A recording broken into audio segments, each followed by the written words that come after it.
আজকে সকালবেলা অনেক দেরি করে ঘুম থেকে উঠছি, আর আম্মু ওইটাই আমার মানে বকাবকি লাগাই দিছে। এই জন্য তাড়াতাড়ি সিঁড়ি দিয়ে নাইমা এসে রান্নাঘরে। এখানে আম্মু রুটি বানাইতেছে আর আমার চোদ্দ গোষ্ঠী উদ্ধার করতেছে। আমি আজকে এমনিতেই দেরি করে উঠছি, তার মধ্যে আম্মুর ডেলি ডেলি বকা ঝকা ভাল লাগে না। আর আম্মুর তো আমার ডেলি বকে, এটা এখন আমার ডেলি রুটিন হয়ে গেছে। এদিকে একদিকে আম্মু রুটি বানাইতেছে আর আমার গোষ্ঠী উদ্ধার করতেছে। তো এদিকে আম্মু রুটি বানাইতেছে, পরোটা ভাজতেছে, আর অন্য সাইডে আমি চা বানাইতেছি।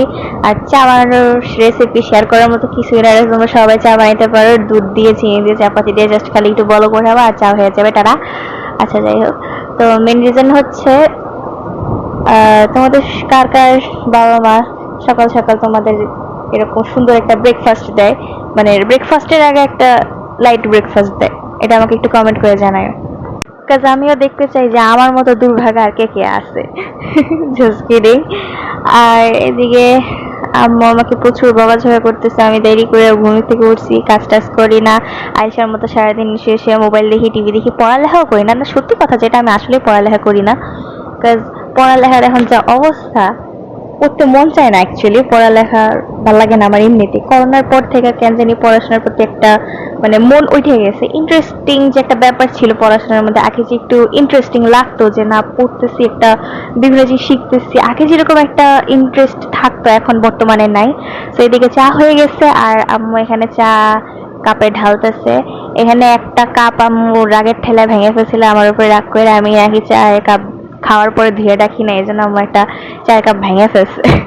এই জন্য দেখতেছে একটা কাপ ভিন্ন, একটা না তিনটা কাপ, তিন রকমই বলতে গেলে।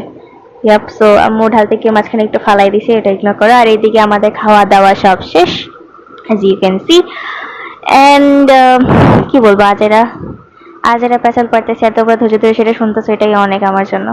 আর এই যে আজকের ওয়েদারটা অনেক সুন্দর লাগতেছে, আজকের ওয়েদারটা অনেক ঠান্ডা আর আকাশে মেঘ জমছে। আমার কাছে এই ওয়েদারটা অনেক বেশি ভালো লাগে, যে বৃষ্টির আগ মুহূর্তটা এত সুন্দর লাগে। তোমাদের কাছে কোন কোন ওয়েদারটা ভালো লাগে, আর তোমাদের ফেভারিট সিজন কোনটা, এটা আমাকে কমেন্ট করে জানাও।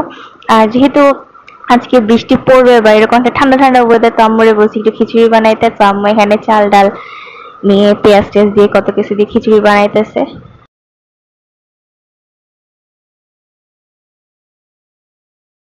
তো এদিকে আমাদের খিচুড়িটা অলমোস্ট হয়ে গেছে, এদিকে বলক চলে আসছে, আর অলমোস্ট খিচুড়ি রান্না করাটা হয়ে গেছে। So I can't wait to have this khichuri.